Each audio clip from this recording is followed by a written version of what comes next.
بسم اللہ الرحمن الرحیم۔ یہ بات یقیناً اہم ہے کہ جو خیالات وارد ہوتے ہیں وہ انسان کے قلب میں، دل و دماغ میں، نفس میں وارد ہوتے ہیں، لیکن ظاہر ہے کہ محض خیال آنے سے اس کے اوپر کوئی شرعی حکم لاگو نہیں ہوتا ہے۔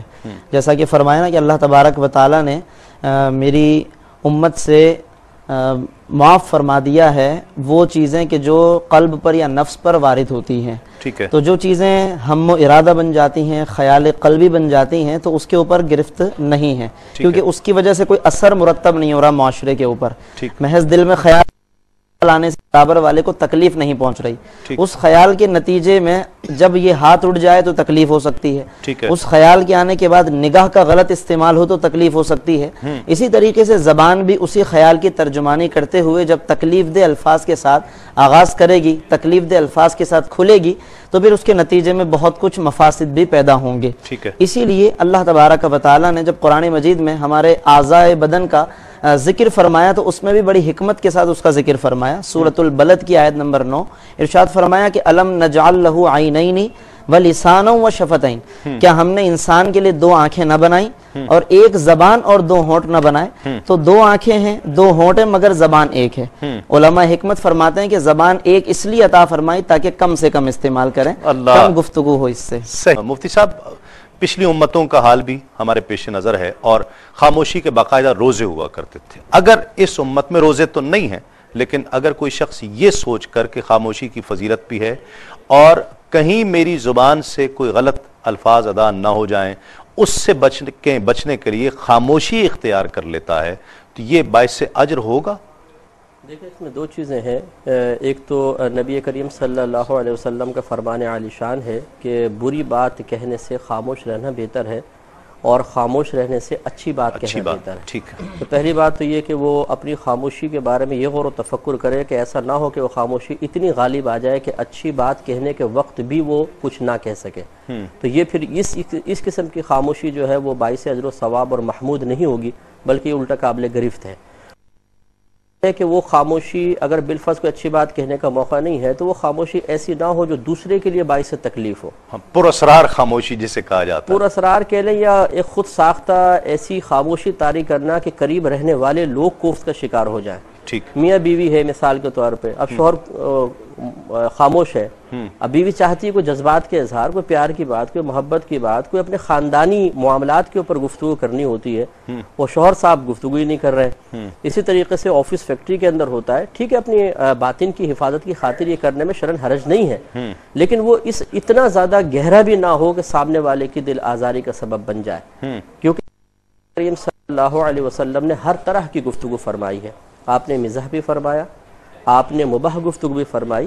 آپ کی تو مباح بھی مطلب بہت باعث بلند درجات ہے، لیکن ہم اس سے قطع نظر کہ اس کی نسبت نبی کریم صلی اللہ علیہ وسلم کے ساتھ ہے، اگر آپ دیکھیں تو بہت سارے ایسے کلمات نظر آئیں گے کہ جو خاص مطلب کوئی قرآن یا حدیث کی تعلیم کے پیش نظر نہیں فرمائے گئے، عام جیسے باہم گفتگو ہے، اپنے ازواج مطہرات سے گفتگو ہے، صحابہ کرام سے، بچوں کے ساتھ سرکار نے جو کلام فرمایا ہے، تو اس چیز کو بھی پیش نظر رکھنا چاہیے کہ ایک ایسا ماحول ہم کریٹ نہ کر لیں اپنے اطراف میں کہ معاذ اللہ اگر ہم پھر بعد میں نبی کریم کی سیرت پاک یا صحابہ کرام کی اولیاء اعظام کی سیرت پاک پڑھیں اور ان کی زبان سے نکلنے والے کلمات پڑھیں تو وہ بھی معاذ اللہ کوئی ہمیں شک و شبہ پیدا ہو جائے کہ بھئی یہ صحیح طریقہ تھا، یہ طریقہ صحیح ہے۔ اور پھر یقینی سی بات ہے کہ اگر آپ کسی بھی مقام پر ایک دینی علامت ہیں تو لوگ آپ کے طرز عمل سے دین اور شریعت کو سیکھیں گے۔ گویا کہ آپ کا طرز عمل وہ انہوں نے خود اسٹڈی تو نہیں کیا ہوگا تو وہ کہیں گے کہ آپ جو کر رہے ہیں حدیث کی تعلیمات کا نچوڑ ہے۔ تو پھر یہ بھی ایک ذمہ داری ہوتی ہے خصوصاً تبلیغ دین کرنے والے پر، خصوصاً ایک داڑھی والے پر، خصوصاً ایسے شخص پر جس کو دینی دلیل بنایا جا رہا ہے کہ وہ اپنا طرز عمل اتنا معتدل رکھے کہ ذہن کے اندر اسلام کے بارے میں بہت ہی زیادہ سختی کا تصور پیدا نہ ہو۔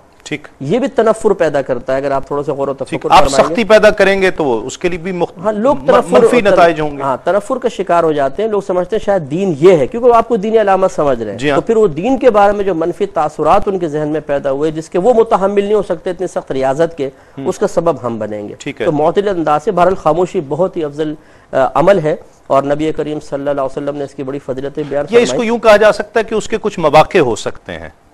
مطلب مواقع تو بہرحال بری بات کہنے سے جیسے خاموش رہنا بہتر ہے، تو یہ تو تمام مقامات پہ وہ مواقع ہیں کہ جہاں پر خاموش رہنا چاہیے۔ اس کے علاوہ جو ہے حتی الامکان کوشش کرے کہ انسان معتدل رہے تاکہ دوسرے بھی اس سے کوفت محسوس نہ کریں، دوسرے بھی بیچارے۔ پھر دیکھیں یہ بھی ہوتا ہے، میں ایک آپ کو مثال دیتا ہوں، اعلیٰ حضرت امام علیہ سنت رحمۃ اللہ علیہ سے پوچھا گیا کہ ایک عالم دین ہے، لوگ جب ہاتھ چومتے تو ہاتھ کھینچ لیتے ہیں، ان کے طرز عمل کیسا ہے؟ اب یہ تو تقوی کی بات ہے نا، پرہیزگاری کی بھی ہاتھ کھینچ لیا، لیکن آپ کی سوچ، گہری سوچ دیکھیے، آپ نے فرمایا اگر وہاں کے اطراف کے علماء کے ہاتھ چومے جاتے ہیں تو ان کا پیچھے ہاتھ کھینچنا مکروہ ہے۔ واہ واہ واہ، اس لیے کہ لوگ اس میں بدگمانی کا شکار ہوں گے کہ یہ صاحب تقوی ہے اور باقی سارے علماء جو ہیں ان میں تقوی نہیں ہے، دیکھو آگے ہاتھ بڑھا دیتے ہیں۔ تو یہ سوچنا بھی بہت ضروری ہے کہ اب جیسے میں گفتگو کر رہا ہوں، آپ گفتگو کر رہے ہیں، کوئی اور شخص دینی گفتگو کر رہا ہے، ایک شخص سے بہت زیادہ خاموش ہے، اس سے مباح بات بھی کی جاتی ہے، وہ جواب ہی نہیں دیتا، تو اس کے بارے میں، دوسروں کے بارے میں منفی تصور پیدا ہوگا، سامنے والے جو عام شخص ہے کہ یار دیکھو یہ کتنا متقی ہے اور یہ ایسا ہے۔ تو یہ بھی طرز عمل قابل غور ہے کہ ایسا کوئی طرز عمل خاص اختیار نہ کریں جس کی شریعت کی طرف سے شدت اور سختی بھی نہ ہو، خود ساختہ ہو، اور وہ دوسروں کی بدنامی یا دوسروں کے بارے میں بدگمانی کا سبب بن رہا ہو، تو یہ محمود نہیں، قابل گرفت ہوگا۔ ٹھیک ہے ناظرین، ہمارے ساتھ ایک کالر ہیں، شازیہ ہیں یو کے سے۔ السلام علیکم۔ وعلیکم السلام بھائی۔ جی کیسی ہیں بہن؟ آپ؟ اللہ کا شکر ہے، آپ ٹھیک ہیں؟ جی میں ٹھیک ہوں، اور مفتی صاحب کو السلام علیکم، اور شہباز بھائی کو بھی وعلیکم السلام۔ جی بھائی میرا ایک کوشچن تھا۔ سب سے پہلے تو آپ کو بہت بہت مبارک، آپ بہت اچھا پروگرام کر رہے ہیں اور یو کے میں بہت زیادہ پاپولر ہے یہ، بڑی اور محبت، ایوری بڈی کو انتظار ہوتا ہے کہ ہم لوگ بیٹھ کے اور پاکستان جو ہے وہ بیٹھ کے دیکھیں یہ آپ کا پروگرام۔ بہت شکریہ۔ اور میرا جو کوشچن ہے وہ یہ ہے کہ میں جاب کرتی ہوں اور میری 2 نمازیں جو ہیں وہ قضا ہو جاتی ہیں، اور سم ٹائمز میری جو ہے وہ 3 بھی ہو جاتی ہیں، ظہر، عصر، مغرب، عشاء، اس طرح کر کے کچھ اس طرح کا، اگر میں 2 جابس کروں گی تو ان کو میں رات کو عشاء کے ساتھ پڑھ تو لیتی ہوں، ظہر، عصر، مغرب۔ کیا وہ ٹھیک ہے میرا؟ کیا شرعی حکم کیا ہے اس کے بارے میں؟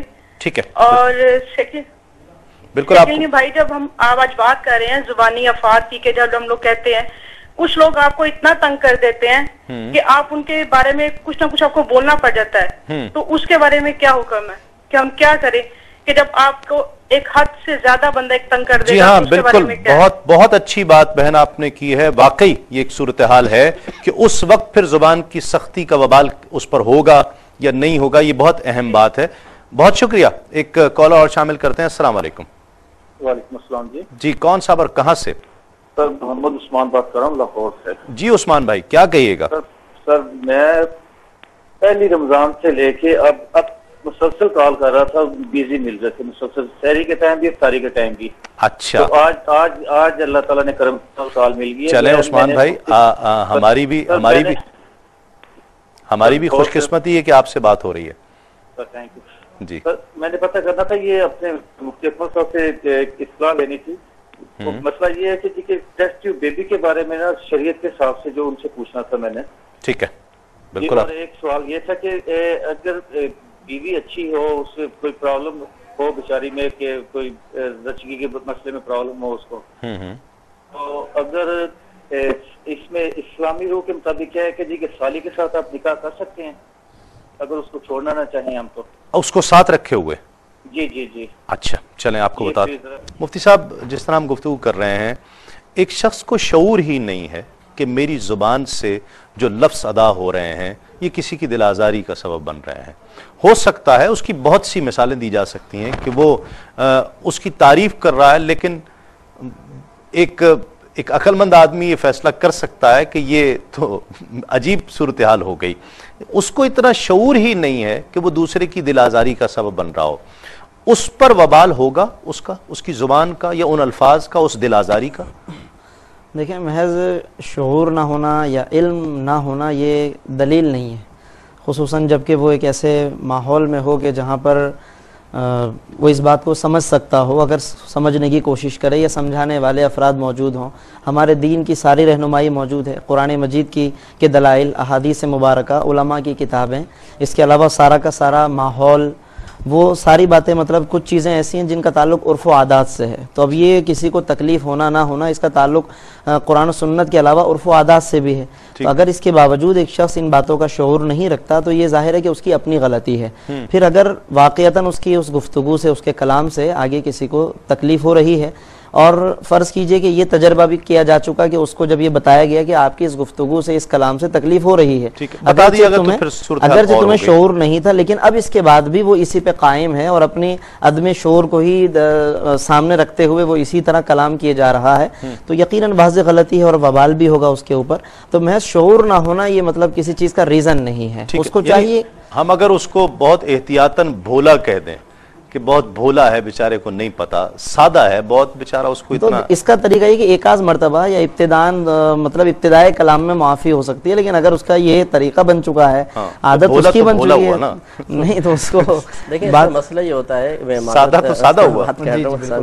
دیکھیں مسئلہ یہ ہوتا ہے کہ جن چیزوں کا علم سیکھنا فرض ہے, علم سیکھنا لازم ہے, اس میں اگر کوئی شخص چاہے بھولے پن سے کوتاہی کرے چاہے ڈیڑھ ہوشیاری سے کرے, دونوں صورتوں میں قابل گرفت ہے. بلکہ اس بھولے کے نام اعمال میں 2 گناہ لکھے جائیں گے, ایک بھولا رہنے کا گناہ اور دوسرا گناہ کا گناہ. ٹھیک ہے نا, تو یہ مطلب چونکہ تمام گناہوں کی معرفت حاصل کرنا یہ انسان پر فرض ہے, فرض عین ہے ہر عاقل بالغ مسلمان مرد و عورت, کیونکہ ہر گناہ سے بچنے کا حکم دیا گیا ہے اور جتنے احکام اللہ تبارک و تعالی کے ہیں ان کی معرفت حاصل کرنا, ان کا علم حاصل کرنا ہر عاقل بالغ مسلمان مرد و عورت پہ فرض ہے. نہیں سیکھے گا تو بچے گا کیسے؟ اس لیے یہاں پر اس کے بھولا پن یہ دلیل نہیں بن سکتے, جیسے حضرت نے ارشاد فرمایا وہ قابل گرفت ہوگا. غیبت, فحش گوئی ہے, جھوٹ ہے, چغل خوری ہے, یہ تمام چیزیں, جھوٹ ہے, یہ تمام چیزیں زبان کے ذریعے, ان سب کا وبال انسان پر پورے ہوگا یا زبان کی وجہ سے پورے پر ہوگا یا زبان پر وبال ہوگا اس کا؟ دیکھیں مسئلہ تو یہ ہے کہ جب چاہے عضو, دیکھیں ہر عضو کے الگ الگ گناہ ہیں, ٹھیک ہے نا, لیکن اس کی سزا تو پورا جسم ہی بھگتے گا نا. صرف زبان کا ہی نہیں کہ زبان کا وبال پورا جسم بھگت رہا ہے, آنکھوں کا جو وبال ہے وہ بھی پورا جسم بھگت رہا ہے. ٹھیک ہے, لیکن زبان کو خاص طور پہ اس لیے کہا گیا کہ زیادہ چلتی ہے اور زیادہ دل آزاری کا سبب بنتی ہے. جیسے وہ ایک شعر ہے جس کا مفہوم, عربی کا شعر ہے, مفہوم یہ ہے کہ جو نیزے کا یا تیر کا زخم ہے یہ مندمل ہو سکتا ہے, زبان کا زخم تاحیات مندمل نہیں ہو سکتا, بعض وقت ایسا ہوتا ہے, تو یہ زیادہ خطرناک ہے. کالر ہمارے ساتھ ہیں, السلام علیکم. وعلیکم السلام تسلیم بھائی. جی کون صاحب اور کہاں سے بات کر رہے ہیں؟ میں ریاض بول رہا ہوں, احمد آباد سے, ریگولر 4 دن سے فون کرتا ہوں. جی جی جی, کیسے ہیں آپ, ٹھیک ہیں؟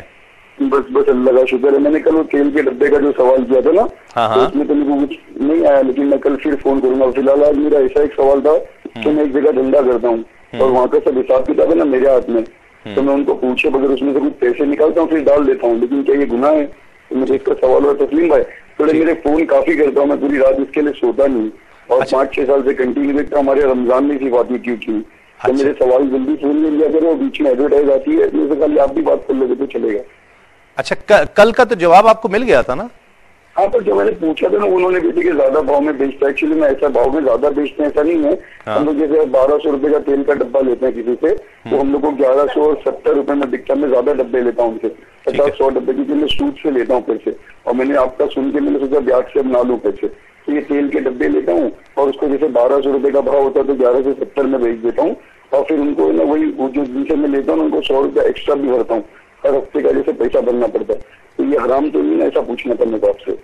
کمیشن سمجھ گئے تو میں تو اس کا جواب دے دینا پلیز. وہ کمیشن کی صورت ہوئی کوئی؟ ہاں, جو بھی آپ جو بھی سمجھ رہے ہو ویسا ہے, ٹھیک ہے. نہیں دیکھیں, پتہ کیا, آپ تسلی کر لیجئے اپنی, میرا مقصد آپ کی تسلی ہے کہ اگر آپ سمجھتے ہیں کہ وہ ہو سکتا ہے, کئی بار ممکن ہوتا ہے میرے بھائی کہ چونکہ یہاں پورا کیس جو ہے وہ تو لینے کا وقت نہیں ہوتا, اور ایک جو عمومی مسئلہ سامنے آتا ہے اس پر فیصلہ دیا جاتا ہے, نہ جواب دیتے ہوئے بہت تفصیل جو ہے نا وہ ہم کر پاتے ہیں.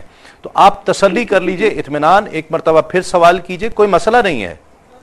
اچھا, تو میں کل آپ سے سوال پوچھوں گا. فی الحال میں کو جو میں نے بتایا نا دھندے کے لیے تو میں پیسے ضرور ضرور ضرور, موسٹ ویلکم, بہت شکریہ. وہ تو خراب نہیں ہے. جی بالکل, آپ بہت شکریہ. ایک کال اور شامل کرتے ہیں. السلام علیکم. وعلیکم السلام. جی کون اور کہاں سے؟ میں سعدیہ انصاری سیالکوٹ سے بات کر رہی ہوں. جی سعدیہ, کیا حال ہے تسلیم بھائی؟ اللہ کا شکر ہے, الحمدللہ, آپ کی دعائیں. اللہ تعالیٰ آپ کے علم میں برکت عطا فرمائے. آمین آمین, بہت شکریہ. جی